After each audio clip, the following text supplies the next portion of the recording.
नमस्ते। आज हम पर्सी बिश शेली की एक बहुत ही जानी मानी बल्कि यूं कहें कि अमर कविता ओzymandias की दुनिया में थोड़ा गहरे उतर रहे हैं। जरा सोचिए, मिस्र का वो रेगिस्तान, एक अकेला यात्री, और उसे मिलती है एक जमाने के शायद सबसे ताकतवर राजा की टूटी फूटी विशाल मूर्ति। ये सिर्फ एक पुरानी कहानी नहीं है, इसमें बहुत कुछ छुपा है। चलिए इसको थोड़ा खोलते हैं। तो सबसे पहले शुरू करते हैं, ये ओzymandias आखिर था कौन? ये नाम कहाँ से आया? ये कोई मनगढ़ंत नाम नहीं है। ये असल में प्राचीन मिस्र के एक बेहद शक्तिशाली और शायद सबसे मशहूर फेरो रामेसेस द्वितीय का यूनानी नाम है। उनका सिंहासन नाम कह सकते हैं। 20वीं शताब्दी ईसा पूर्व में, आप समझिए, लगभग 66 साल राज किया था और अपने पीछे बहुत बड़े बड़े निर्माण, अपनी शक्ति के कई निशान छोड़े। तो कविता का नाम ही हमें सीधे इतिहास के एक बहुत बड़े, बहुत ताकतवर शख्स से जोड़ देता है, जिनकी विरासत शान और बड़ी महत्वाकांक्षा का प्रतीक थी। कविता की शुरुआत ही एक मुलाकात से होती है। कवि एक यात्री से मिलता है जो एक प्राचीन भूमि से लौटा है, जिसे हम मिस्र मान सकते हैं। और वो यात्री जो कहानी सुनाता है वो बड़ी नाटकीय है। वो बताता है कि उसने रेगिस्तान के बीचों बीच 2 विशाल पत्थर की टांगें खड़ी देखी, लेकिन सिर्फ टांगें। 2 vast and trunkless legs of stone, यानी धड़ गायब। हाँ, उनका धड़ गायब है, समय ने उसे मिटा दिया है। ये अपने आप में एक बड़ी शक्तिशाली छवि है, एक ऐसी शक्ति का निशान जो अब अधूरी है, टूटी हुई है। सोचिए, कभी कितनी विशाल रही होगी और अब सिर्फ ये 2 बेजान टांगे बची हैं। और मूर्ति का चेहरा, उसका क्या हुआ? क्या वो पूरी तरह खत्म हो गया? नहीं, चेहरा पूरी तरह खत्म तो नहीं हुआ, लेकिन उसकी हालत भी बहुत खराब है। यात्री बताता है कि उन टांगों के पास ही रेत में आधा धसा हुआ मूर्ति का टूटा फूटा चेहरा पड़ा है, और शैटर्ड विजाज। शैटर्ड विजाज मतलब चकनाचूर चेहरा। हाँ, गाइड इसी शैटर्ड विजाज पर ध्यान दिलाती है। ये सिर्फ टूटा नहीं, बल्कि चकनाचूर हो चुका चेहरा है। ये ओzymandias के व्यक्तित्व और उसके साम्राज्य के गिरने का एक और भी गहरा प्रतीक है। एक चेहरा जो कभी लाखों लोगों पर शायद रौब डालता होगा, अब रेत में पड़ा है, पहचाना भी नहीं जा रहा ठीक से। और चेहरे के भाव, यहीं पर बात असल में दिलचस्प हो जाती। यात्री ध्यान देता है कि उस टूटे हुए चेहरे पर अभी भी कुछ भाव बाकी हैं, जैसे त्योरियां चढ़ी हुई हैं, फ्राउन, होंठ तिरस्कार से सिकुड़े हुए हैं, व्रिंकल्ड लिप, और सबसे ज्यादा असरदार ठंडे आदेश की हंसी, स्नीयर ऑफ कोल्ड कमांड। ये सिर्फ एक शासक की तस्वीर नहीं है, ये उसके चरित्र का एक तरह से एक्सरे है। अच्छा, ठंडे आदेश की हंसी। हाँ, फ्राउन शायद उसकी नाराजगी या सख्ती दिखाता है, रिंकल्ड लिप शायद दूसरों के लिए उसकी नफरत या घृणा, और स्नीर ऑफ कोल्ड कमांड ये वाक्यांश बहुत मायने रखता है। ये दिखाता है कि वो एक क्रूर, अहंकारी और शायद भावनाहीन शासक था, जिसे अपनी प्रजा की परवाह नहीं थी। वो सिर्फ हुक्म चलाना जानता था। उसके हुक्मों में कोई नरमी, कोई हमदर्दी नहीं थी, सिर्फ ठंडा सख्त नियंत्रण था। और ये भाव पत्थर पर इतने गहरे उकेरे गए हैं कि मूर्ति के टूटने के बाद भी वो मिटे नहीं हैं। और इन भावों को पकड़ने वाला मूर्तिकार, उसके बारे में क्या? यात्री उसकी कला की तारीफ क्यों करता है, खासकर जब राजा इतना क्रूर था? यात्री मूर्तिकार की कला की तारीफ करता है, कहता है कि मूर्तिकार ने राजा के इन भावों को, पैशंस, बहुत अच्छी तरह समझा था। वेल दोस पैशंस रेड, और उन्हें बेजान पत्थर पर इतनी कुशलता से उकेरा, stamped on these lifeless things, कि वे भाव राजा के मरने के सदियों बाद भी जिंदा लगते हैं। Which yet survive. कमाल है। लेकिन यहाँ एक और परत है। हाँ।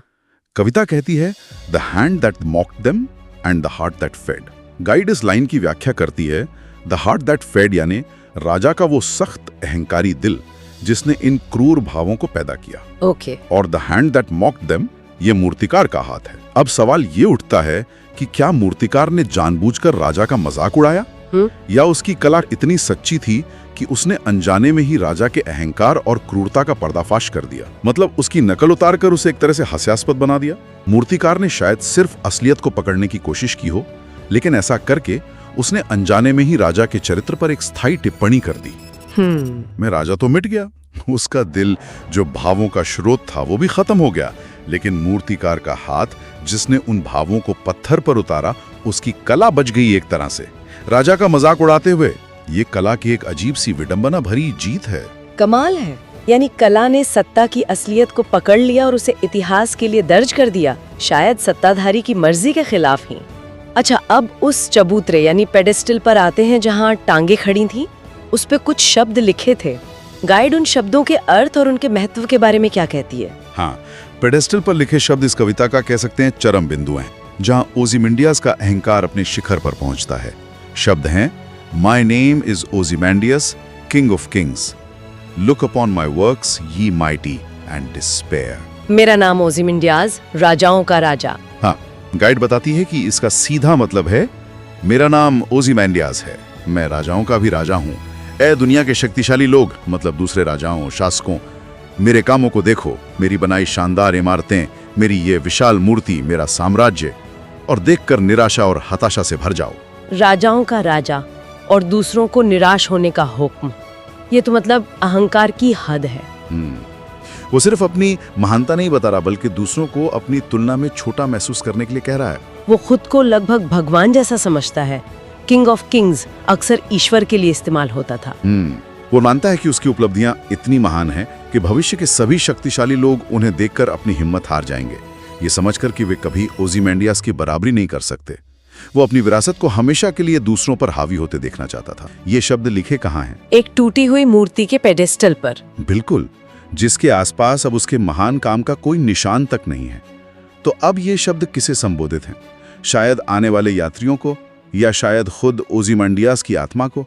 अब इन शब्दों का मतलब पूरी तरह उलट गया है। हाँ, सही है। जो शब्द दूसरों को निराश करने के लिए थे, वे अब उसी राजा की दयनीय हालत पर एक कड़वी टिप्पणी बन गए हैं। उसकी महानता के दावे खोखले साबित हो चुके हैं।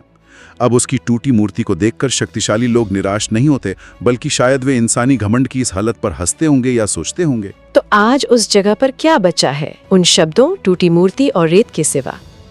पेडेस्टल पर लिखे शब्दों के ठीक बाद कवि कहता है, नथिंग बिसाइड रिमेन्स, यानी उसके आसपास और कुछ भी बाकी नहीं है। कोई महल नहीं, कोई शहर नहीं, कोई सेना नहीं, कुछ भी नहीं जो ओzymandias के महान कामों का सबूत दे सके। कुछ भी नहीं। कुछ भी नहीं।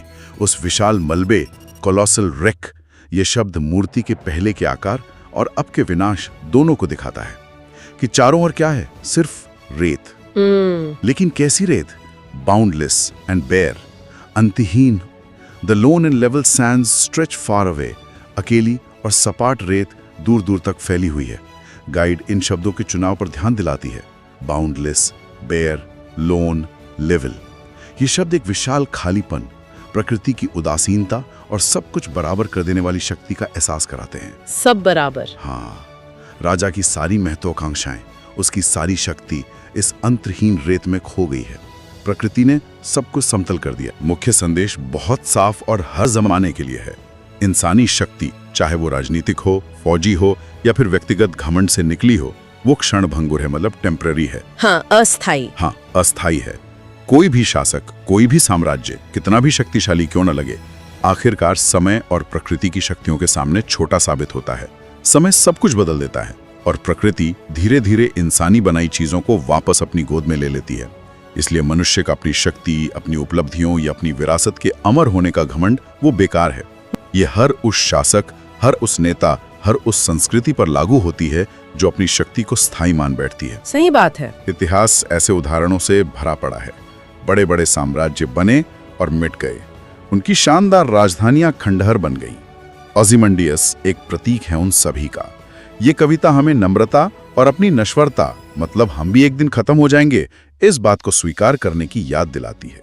और जैसा कि हमने पहले भी बात की, शायद इसमें कला की भूमिका पर भी एक छिपा हुआ संदेश है कि भले ही मूर्ति टूट गई, लेकिन मूर्तिकार की कला ने राजा के चरित्र को, उसके घमंड को उस शक्ति से ज्यादा स्थायी रूप से दर्ज कर लिया। ये थी ओzymandias की कहानी, एक ऐसे राजा की कहानी जो खुद को अमर समझता था, उसकी टूटी हुई मूर्ति जो उसके घमंड का मजाक उड़ाती है, और सबसे बढ़कर समय और प्रकृति की उस अथाह शक्ति का चित्रण जो हर इंसानी महत्वाकांक्षा को अंततः धूल में मिला देती है। क्या हम पत्थर के ऐसे स्मारक बनाना चाहते हैं जो अंततः रेत में मिल जाएंगे, या कुछ और जो समय की कसौटी पर खरा उतर सके? क्या वो सत्ता है, या पैसा, या इमारतें, या फिर विचार, ज्ञान, कला, या शायद करुणा और न्याय जैसे मूल्य? वास्तव में क्या चीज है जो उस बाउंडलेस एंड बेयर रेत के सामने टिक सकती है? बिल्कुल सही कहा। ये सोचने वाली बात है, सिर्फ अतीत के लिए नहीं बल्कि आज के लिए भी। और हाँ, श्रोताओं के लिए भी एक विचार छोड़ जाते हैं। क्या आज के दौर में हमारे आसपास हमें ऐसे ओज़िमांडियास दिखाई देते हैं? लोग, संस्थाएं, विचारधाराएं या शायद तकनीकें भी जो अपनी शक्ति, अपनी पहुंच या अपने निर्माण को स्थायी और अजेय मान बैठी हैं। क्या शेली की ये कविता हमें आज भी कुछ चेतावनी दे रही है? इस पर जरूर सोचिएगा।